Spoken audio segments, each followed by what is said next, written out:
حضور علیہ السلام کی محبت سے معاشرے کے دکھ جو ہیں وہ سمیٹے جا سکتے ہیں۔ آقا کریم علیہ السلام نے محبت سے ہی معاشرت کو جو ہے وہ اپنے قریب کیا اور لوگ ایمان کی دولت سے مالا مال ہو گئے۔ وہ ایک بچہ آیا نا اپنی ماں کے لیے لباس لینے کے لیے، اور پہلے وہ گیا اپنے چچا کے پاس، اس کی ماں بیوہ تھی اور اس کا لباس پھٹ گیا تھا، اور وہ اپنے چچا کے پاس گیا تو اس نے دتکار دیا۔ ماں نے اس کو روکا تھا بیٹا نہ جانا، لیکن اس نے کہا کہ تیرے بدن کے اوپر جو لباس ہے وہ بھی پھٹ گیا ہے اور جگہ جگہ سے جسم جھلک رہا ہے، تو میں اپنے چچا سے آپ کے لیے لباس لے کے آتا ہوں۔ پھر جو رویہ اس نے اختیار کیا تو واپس روتا ہوا آ رہا تھا، تو کسی نے راستے نے پوچھا کہ کیا ماجرا ہوا؟ اس نے کہا چچا کے پاس گیا تھا ماں کے لیے لباس لینے، اس نے تو لا کے بھیج دیا۔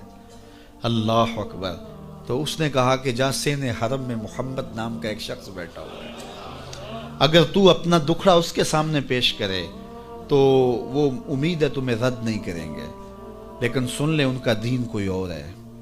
اللہ اکبر۔ اپنے ماں کے پاس آیا تو ماں کو کہا کہ چچا نے تو لا کے بھیج دیا، لیکن آپ کی حالت مجھ سے دیکھی نہیں جا رہی۔ بچہ ابھی شعور کی منزلوں میں قدم رکھ رہا تھا، پہلے بہت چھوٹا تھا، اب اس کے اندر ایک جذبات تھے بچے کے اندر۔ تو ماں نے کہا کہ بیٹا نہیں، ان کے پاس نہیں جانا، سنا ہے کہ جو ان سے ملے دین دھرم چھین لیتے ہیں اس کا۔ اللہ اکبر۔ تو حضور علیہ السلام کے پاس جانے سے ماں روکنے لگی، لیکن بچے نے کہا کہ امی میں پکا رہوں گا، بتوں کا وفادار رہوں گا، تم اس ٹینشن کو، اس پریشانی کو چھوڑ دو۔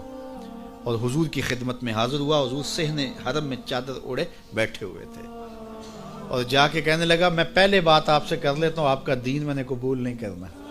حضور مسکرا کے بولے بیٹا بتاؤ کس لیے آئے ہو؟ کہا میری ماں بے لباس ہے، میں آپ سے لباس لینے آیا۔ حضور نے چادر رحمت اتار کے اس کے کندھوں پہ ڈالی۔ اللہ اکبر۔ وہ واپس آ گیا اور ماں پر حضور کی چادر اڑائی۔ اللہ اکبر۔ اور ماں نے کہا کہ بیٹے اس نے اپنا دین تو نہیں تجھے دیا؟ کہا نہ، میں نے پہلے کہہ دیا تھا تیرے دین نہیں مانوں گا۔ ماں کہنے لگی پتر اس کا دین ماننا چاہیے، یہ جس نے رحمت کی چادر ہمارے سر پہ تان دی۔ اللہ اکبر۔ تیری تک کے ادامہ میں مرید ہو گئے۔ اس بوڑھی عورت کا قصہ بھی آپ نہیں بھول سکتے، جو گھر کا سامان باندھ کے اپنے دروازے پہ بیٹھی ہوئی تھی، اور اس نے سنا تھا مکے میں ایک جادوگر آیا ہے جسے ملتا ہے اس کا دین چھین لیتا ہے، کہیں ایسا نہ ہو کہ کہیں اس سے ملاقات ہو جائے اور وہ دین ہی میرا چھین لے، مجھے شہر چھوڑ دینا چاہیے۔ گھر کے تھڑے کے اوپر سامان باندھ کے بیٹھی ہے۔ حضور بھی گزرے، اس نے دیکھا تو کہا بھتیجے یہ سامان میرے سر پہ رکھ دے۔ حضور نے سامان اٹھایا، دیکھا تو بوجھل تھا، وزنی تھا، اور بڑھیا کو دیکھا تو کمزور تھی۔ تو کہا کہ بڑھیا اگر چاہو تو جہاں چاہتی ہو میں خود نہ چھوڑا۔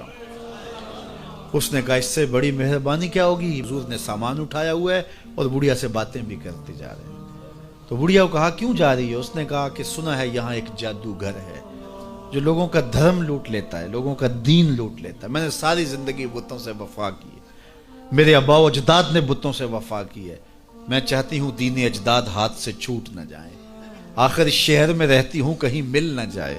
خیر حضور نے کچھ نہیں کہا، اس کا سامان نہیں پھینک دیا کہ ٹھیک ہے تم پھر جاؤ۔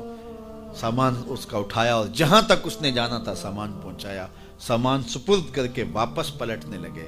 تو اس نے کہا بچے اپنا نام تو بتا دے، لوگ کہیں گے کہ مکہ چھوڑ آئی ہو تو بتاؤں گی ایک جادوگر کے دکھ سے چھوڑ آئی ہوں، تو وہ کتنا برا بھلا کہیں گے شہر مکہ کو کہ جس مکہ سے لوگ نقل مکانی کرنے پہ مجبور ہو گئے، تو میں انہیں یہ بھی بتاؤں گی کہ جس مکے میں جادوگر رہتا ہے اتنا اچھا نوجوان بھی رہتا ہے، تو تیرا نام لیا کروں گی، تیرے قصیدے پڑھا کروں گی۔ تو حضور علیہ السلام مسکرا پڑے، کہا بڑھیا جس جادوگر سے بھاگ کے آئی ہے وہ تیرے سامنے کھڑا ہے۔ اس نے کہا سچ سے آپ ہی محمد ہیں؟ حضور نے فرمایا نام میرا یہی ہے۔ تو اس نے کہا پھر آپ کا جادو میرے پہ چل گیا ہے۔ اللہ اکبر۔ تیری تک کے ادامہ میں مرید ہو گئی۔ لوگوں کی خدمت کریں، بوڑھوں کے کام آئیں، دکھیوں کے کام آئیں، مصیبت زدہ کے کام آئیں۔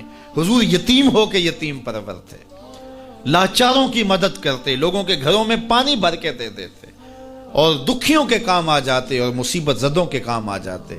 تو حضور سے پیار کرنے والوں، امت میں آپس میں حسد نہ پھیلاؤ، بغض نہ کرو، نفرتوں کے پہاڑ کھڑے نہ کرو، ایک دوسرے سے پیار کرو، جڑو، امت وحدہ بنے، اور اپنے ماحول کو، اپنی معاشرت کو ایک خوبصورت معاشرت کا رنگ دو، اور اپنی زندگی کو حضور کے نام